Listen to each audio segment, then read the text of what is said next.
Bonjour, c'est Tonia. Donc, je vais faire une petite vidéo juste pour mettre en place les référentiels qu'on connaît déjà, mais juste pour vraiment nous rafraîchir la mémoire. On va se mettre pieds écartés largeur bassin. Nous allons maintenir nos deux pieds écartés largeur bassin, donc bien parallèles les pieds. On va sentir bien l'ancrage de nos pieds au sol. On va garder nos genoux souples. Ok? Là, on va chercher à se grandir. On va imaginer qu'on a un fil qui tire du sommet du crâne. On se grandit, on allonge bien la colonne vertébrale. Puis là, nous allons mettre les mains sur le bassin. En gardant les genoux souples, nous allons faire des allers-retours avec le bassin. Vers l'avant, on va effacer la cambrure. Et vers l'arrière, on va chercher les extrêmes. On va bien cambrer ici. Expiration par la bouche. Inspiration. Encore. On fait 3 encore. Expiration. Inspiration. Expiration. Inspiration. Puis on va faire un dernier. Expiration, bascule bien le bassin vers l'avant. On efface la cambrure en serrant les fessiers. Et on reste. Et on revient. Inspiration. Puis là, on fait des allers-retours de plus en plus petits pour trouver notre note. Puis une fois qu'on l'a trouvé, on maintient. Premier référentiel. Deuxième référentiel, donc la somme. Divisée en 2 parties, nous avons le périnée, donc ce sont 10 muscles. Comme une main qui remonte en nous, en fait, on va, sans engager les fessiers, on va remonter et serrer ce périnée. Puis la deuxième partie, le transverse, donc les muscles les plus profonds des abdos.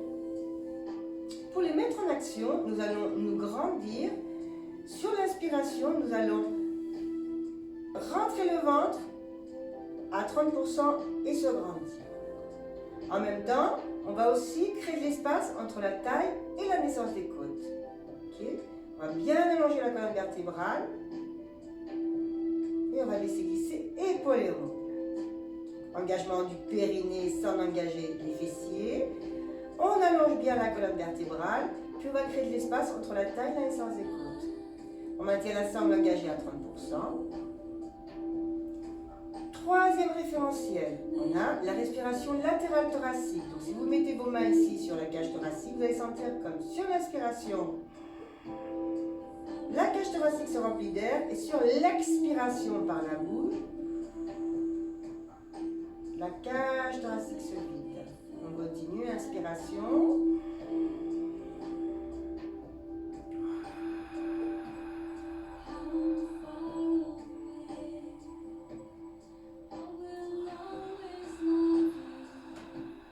On sent cette respiration latérale thoracique en 3 axes, sur l'avant, le côté et l'arrière du dos. Gardez la sangle engagée. Inspiration, grandissez-vous. Cage thoracique qui se remplit d'air. Expiration. Cage thoracique qui se vide. Puis là, on va continuer avec le 4e référentiel. Donc, placement, donc ouverture du buste et placement épaules et omoplate. On va continuer à faire des cercles ici avec les épaules. Donc, inspirez, expirez, laisse glisser épaules et omoplate. On continue toujours à se grandir parce qu'il y a un fil qui tire du sommet du crâne imaginaire. On ose les épaules vers les oreilles, inspiration. Expiration, donc grand le buste, on laisse glisser épaules et omoplate. Allez, on refait encore 3. Inspire. Expire. Inspire. Expire. Et on fera le dernier, inspiration. Ouverture du buste. On laisse glisser omoplate vers le sol, comme si on voudrait mettre les omoplates dans les poches du pantalon. Et on laisse glisser les épaules et les bras tout le long du corps. 4e référentiel. Placement du buste et des épaules. Puis le dernier, le numéro 5. Donc, regard dans l'axe. Le fil qui tire du sommet du crâne. Et on se grandit toujours. Inspiration, on lève les bras. On est gainé, on se grandit, on est en neutre. Expiration par la bouche.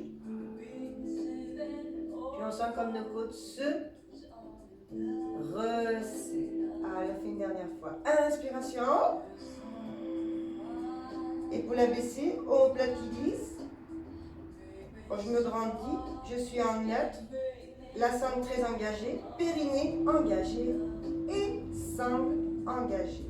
Expiration.